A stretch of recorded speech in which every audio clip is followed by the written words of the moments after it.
40% of U.S. food is wasted. 41 million Americans are unsure where their next meal will come from. The food waste problem is tricky, but there are solutions. He promised you that our children and grandchildren will rightly hold us accountable for this tragic misuse of food that has led to a plundering of our land, an accumulation of greenhouse gases, and the loss of precious water used to grow and produce that wasted food.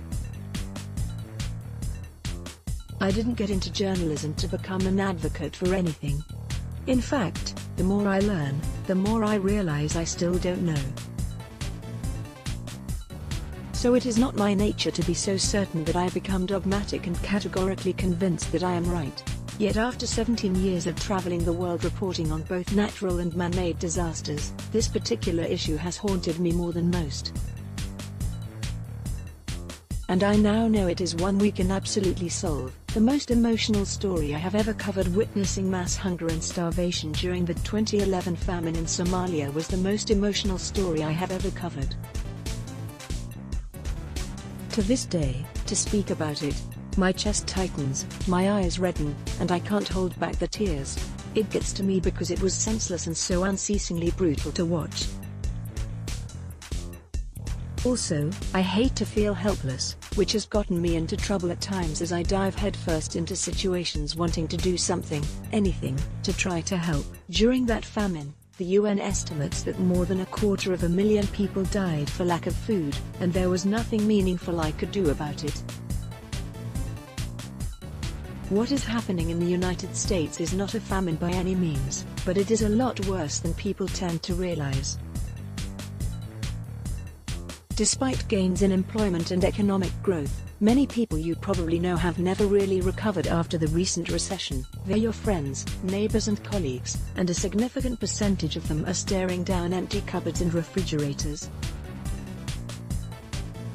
I recently spent time with a woman named Charity Mills in Colorado Springs and saw just how much the face of hunger has changed in America. Charity is educated, eloquent and employed. She also waits in a food bank line most days of the week just to feed her family. Charity described her situation to me as the tyranny of the moment. At the time, I wasn't entirely sure what she meant, but I was reminded of artist Willem de Kooning, who once said, "Being poor takes up all your time."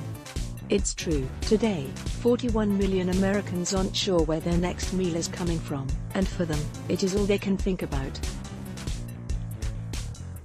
In the past, Charity and her family qualified for food stamps, now known as SNAP, the Supplemental Nutrition Assistance Program.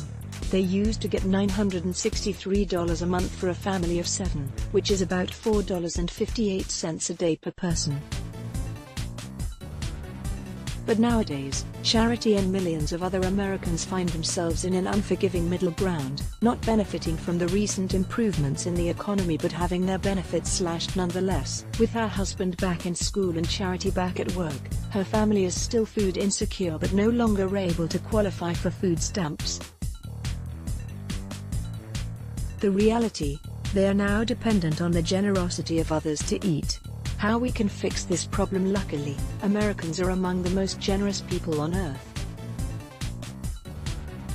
As a result, organizations like Feeding America are able to create a web of 200 food banks across the country and help make sure more than 40 million Americans like Charity have a good shot at securing their next meal. Formerly called Second Harvest, Feeding America works under the philosophy that America already has enough food to feed everyone if we can just connect the food that is being wasted with the people who so desperately need it.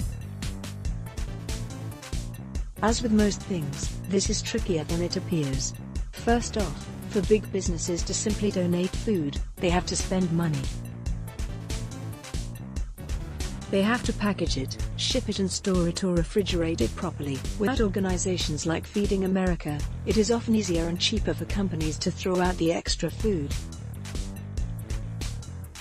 Second, many organizations worry about the legal risks of donating food, even though they shouldn't. The Good Samaritan Food Donation Act protects good faith food donors from liability if the recipient should become ill.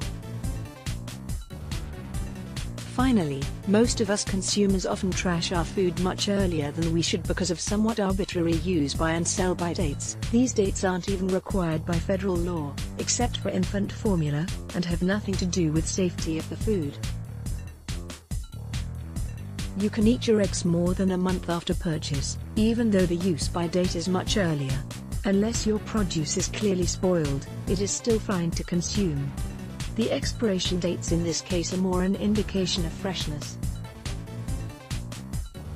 And even I was surprised to learn that canned meat can last 5 years past the date stamped on the container. It is time for all of us to start thinking more about the food we don't eat, because when it comes to hunger and food insecurity, we all have a role to play. We don't need to be so picky when it comes to our food. Resolve to eat uglier but perfectly edible fruit. The grocery store, buy only what you need instead of what you want, and don't worry so much about the dates stamped on your food.